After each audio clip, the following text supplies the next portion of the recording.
to this week's episode of Skapie's Corner. I'm Skapie and this is my corner. Today in Skapie's Corner, proof that gaming makes you a nicer person. John Velez, assistant professor of journalism and electronic media, decided to figure out if playing games with other people had any effect on your behavior. The study presented a scenario where players who had just finished playing game, in this case Halo and Time Splitters, could behave aggressively toward other players, blasting them with loud noise. The experiment found that players who had just played co-op in both games were much less aggressive than players who had played alone. Interestingly, anonymity had nothing to do with it. Multiple experiments were performed where people played games either together in the same room or physically alone but teamed up over the internet. The results were the same. Velez notes that co-op play tends to spur people to focus on interacting with each other rather than focusing on the violent or aggressive in-game action. I'd still like to see them do a study on like a serious raid because some of those people are rude. But when you go do a little research, you'll find that the study is absolutely true. I found this article by Benjamin Perk for the Psychology Tomorrow magazine, and this is the short version of what he said.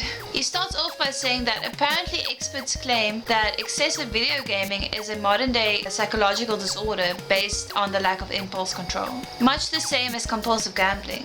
Psychiatrists prescribe medication for video game addiction, and some parents hate video games because their children could be doing something more productive, like sports or piano lessons. But during 30 years of playing video games daily, he managed to get through high school, Columbia University cum laude, and law school magna cum laude. In fact, he credits video games for sharpening his mind, improving his critical thinking, decision-making abilities, imagination, and knowledge of the world at any stage of his life. He feels better adjusted, more adaptable, socially engaged, and has a better sense of well-being than most. But how could this be? Listening to parents, journalists, mental health experts, he should have turned antisocial, withdrawn, violent, or even brain dead after gaming for so long. But instead of spiraling into such wickedness and darkness, video games threw him into an interactive world, one in which critical thinking and imagination shapes the arc of your actions. Our decisions determine the direction of the game.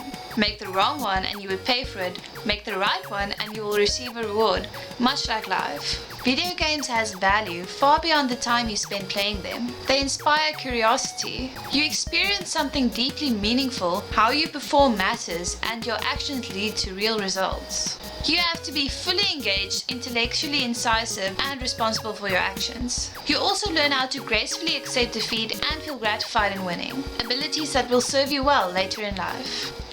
#proof. Even you, Mr. Ragewood, I know you're a nice person deep on the inside. Thank you for watching, everybody. The links to our Facebook and Twitter is in the description below.